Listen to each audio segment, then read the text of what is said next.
All right, a quick update. I've been doing a bit of 3D printing, and I just keep going a little bit further and a little bit further, and just adding a little bit more detail to it, and going, well, I've got this little part here, and I can add to it, and I'm just having loads of fun with it, to be honest. Case in point, on the inside of the cowl ring here, I have added that framework, which, as you can see, is really fine. Holes through there. I originally printed them as single units like that, which come out all right as well, but I found that lining them up properly was a bit of a pain. So I spent an evening modeling this up, measuring the cowl ring, and come up with this piece. And printed in one go, suspended by the tips around the front. So I printed it like upside down like that, and it came out really nicely. It just drops in. It's good to go.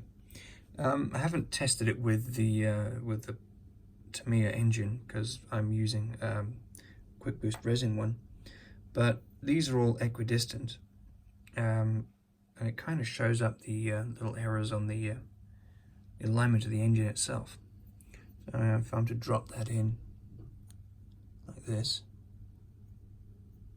where it more or less sits, turn that around, see that the engine cylinders, not quite line up neatly. There's one or two that are just a little bit out, but it's not enough that you'd throw the kit in the bin. I mean, it adds more detail to it. And you can also see the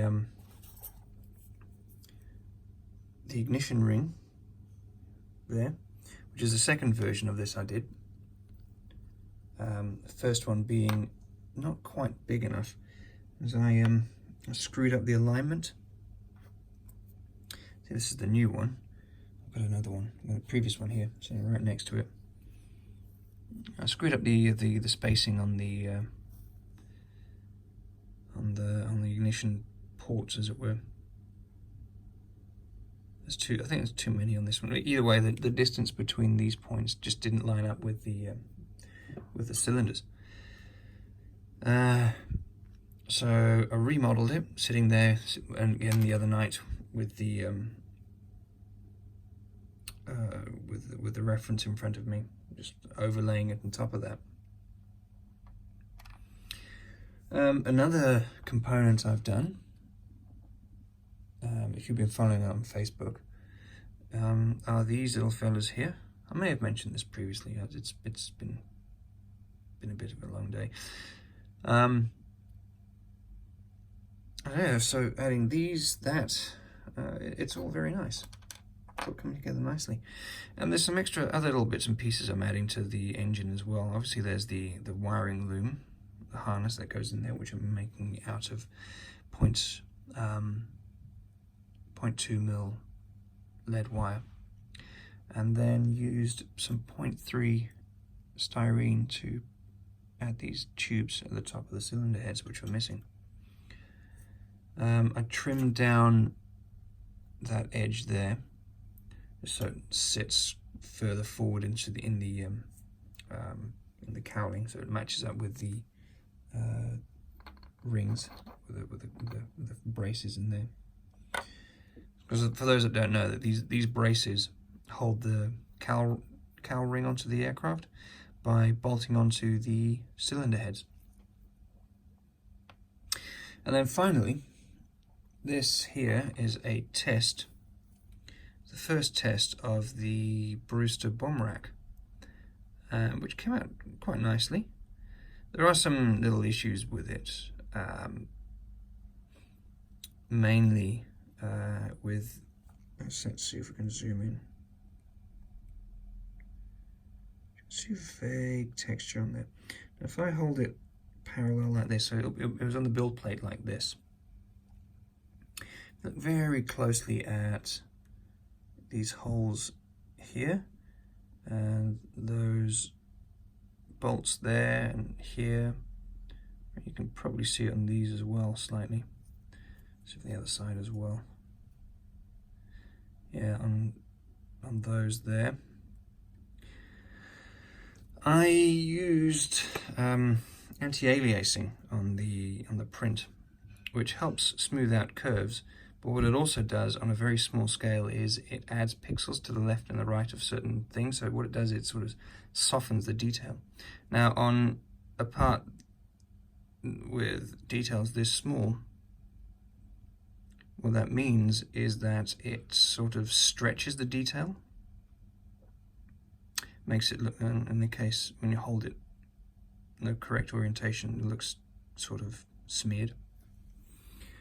But as a first test, it's come out all right. I mean, if I bring this guy in, it fits nicely, takes a wash nicely, and looks a darn sight better than the kit part, which I shall add to the mix for comparison's sake. Is this.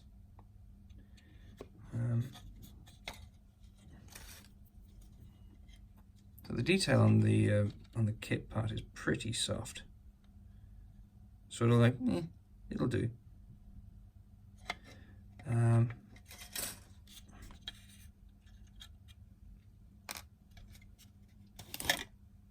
haven't glued it yet, but yeah. So that's a comparison, direct comparison of the two. All I did with the with this one was just to hit it with some Alclad microfiller primer, and it was just to get the details out, see what it looked like, and a couple of washes just to enhance said details. You'll notice that underneath here, there and there and here, there is a recess in the tube to make it look like what the real thing is a tube. It's a bit of wash in there. I'm quite happy with this little electrical connector right there. I don't have any of the bombs with me, but I'm also printing the 1,000-pound bomb. Oh yeah, quite pleased with these little sway brace nubbins as well. Yeah, quite happy with those. Quite happy with the way the bomb is going. The bomb is I'm making in 3 parts. It's the bomb casing itself with the mounts, various mounts and whatnot that are used to mount it to the aircraft or haul them around. And then 2 types of tail, one with and one without fins. The one without fins was initially meant to use the Eduard photo etch fins, but thinking about it, I'm considering doing my own photo etch on these. The other option, or the fins on the other component on the 3D print came out really, really nice, but they are really, really thin.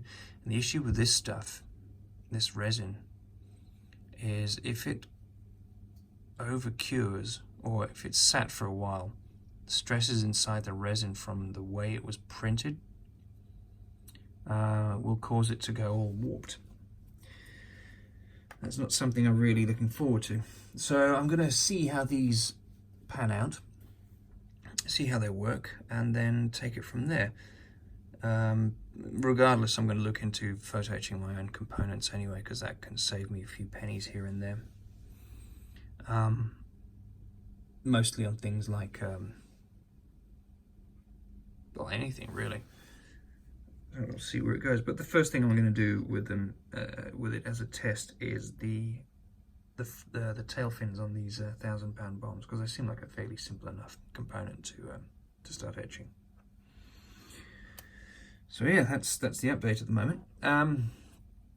Right, so at the moment I am gluing.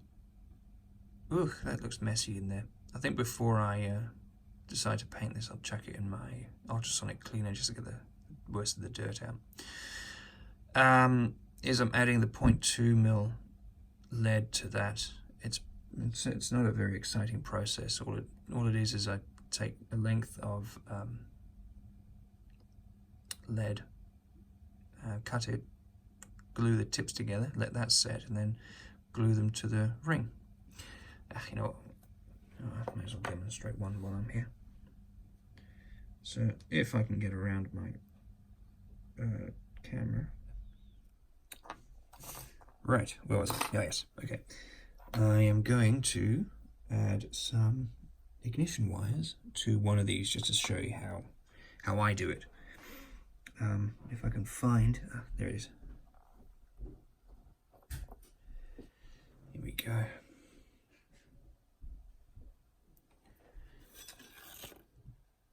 So here I have some 0.2mm lead wire. I will be adding wire to this cylinder here. So I don't have to cut it that long. So I'll go there, about a centimetre and a little bit longer for the second part. There's 2 leads that run out of these. I think, not entirely sure why. I haven't read up on how the R2800 engine works. I think it's to do with there being a second spark plug on the back. I'm not sure. I'm I was an airframe engineer, not necessarily a engine fitter. Anyway, a little bit of super glue.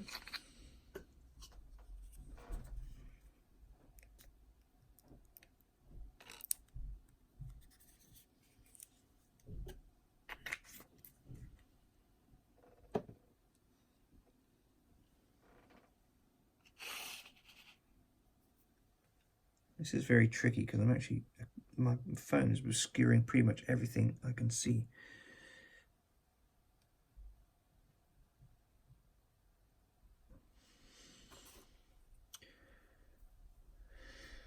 Okay, here's the lead. It's 2 short lengths. I need to trim my nails. Just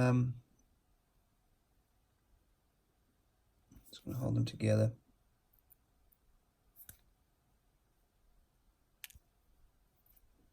Yeah.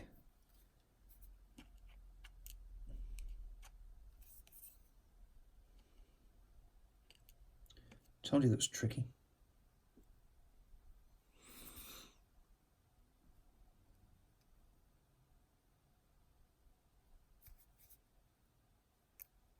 Yeah, damn it.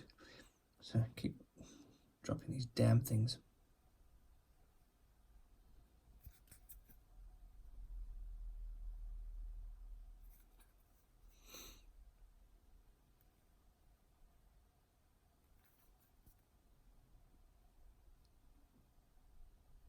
There we go.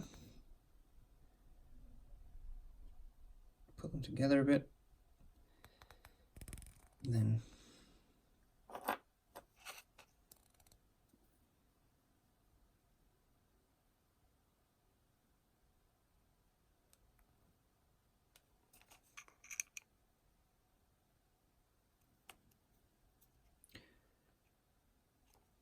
dab them in the super glue.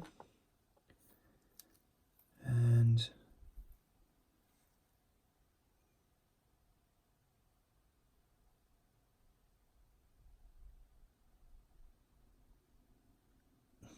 let's make sure there's enough on there to actually hold it on the ignition ring.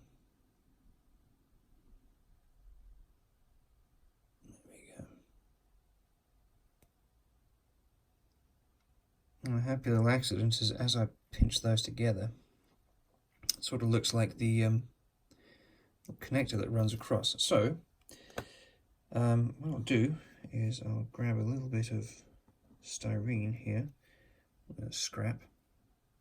See if I can actually just paint a little bit of super glue across that to replicate the little strap that holds the leads together. Should also give it a little bit more strength. Because by pinching it like that, hold it in place, it weakened the lead. Alright. Let's see if I can tease this forward a bit. Because this short one here needs to connect with, well, it's obscured by that, but there's little points there and there. They need to, that's where the one front wire goes into.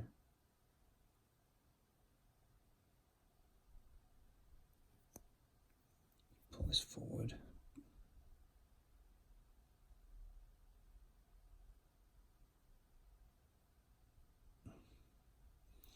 It's quite dangerous how that's bent there. It's liable to snap the next time I move it.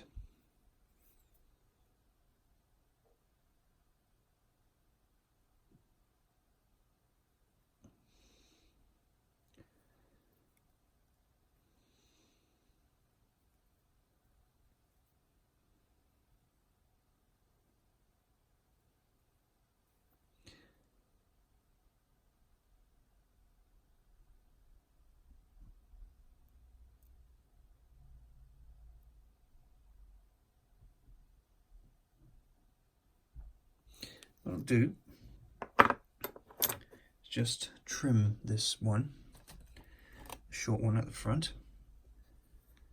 So that's more or less the correct length. About there. There. I'll guide that into place.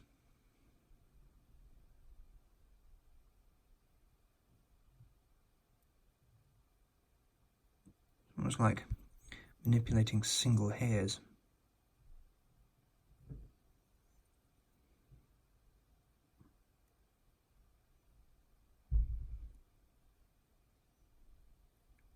So that one will go there. I will just tease it forward, a little dab of glue. In reality, the spark plug sits fairly proud of the cylinder head. Just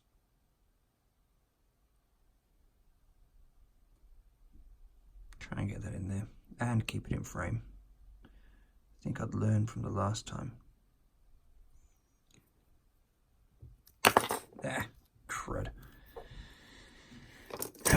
See, I am human.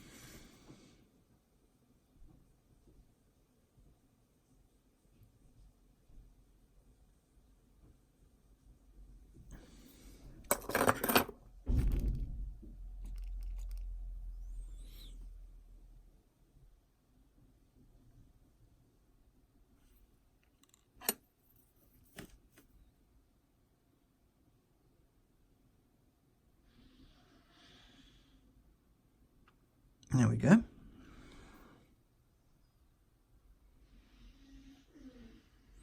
And the second one I'll pull over the top.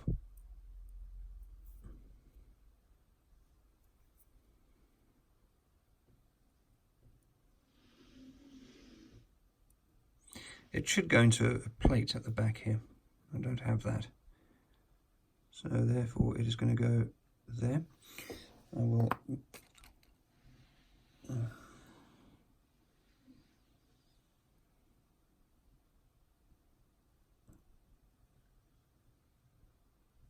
I suppose it's another clever little thing I could 3D print, but honestly, even these wires is quite an addition to an already fairly busy looking thing. There, just fold that down there. Literally nobody will ever see that beyond this video. So there it is. That's how these wires go in. And when it's all painted up, it will hopefully look quite attractive. So if I drop this into here, look at that, really quite nice. I was comparing this engine to the one in the yeah, see the wires that go over the top of the cylinder heads. On the real aircraft, there's a blanking plate up there, or some form of plate that covers it. I'm not entirely sure what it is, but if anyone can tell me, I'll gladly. I'll be very appreciative. Anyway, you can't really see it at all because it would sit. It would sit around here, going up that way. You can't see it, so it's fine. So we've got the detail of the two wires going into there. Little cross pipe. Oh yeah, I had to add the these covers as well. They're pushrod covers. Pushrod sleeves, pushrod things for pushrods. See, if I were using the original engine and the Eduard photo etch set, for which it is designed, which is actually quite a nice engine, don't get me wrong, but that would go over there. And you'd have to sort of bend those into position. But that's that would have been quite nice as well, quite acceptable. But the interesting thing is that the ignition ring on the engine, it's on the kit. It's that horseshoe-shaped thing around there. It has mystery cables coming out the bottom. They're not supposed to be there.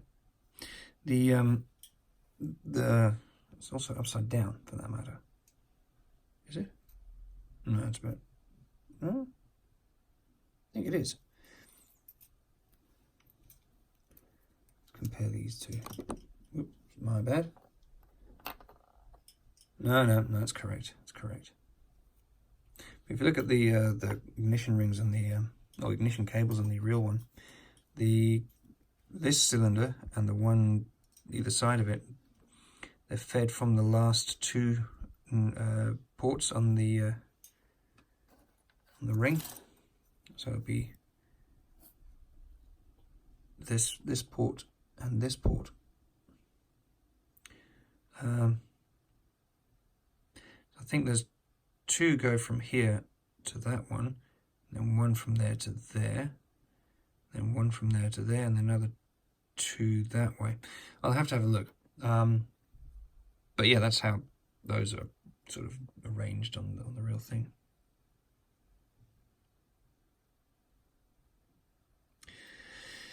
So yeah, that's yeah, that's this update. Nice and short one compared to the previous one, which was feature length.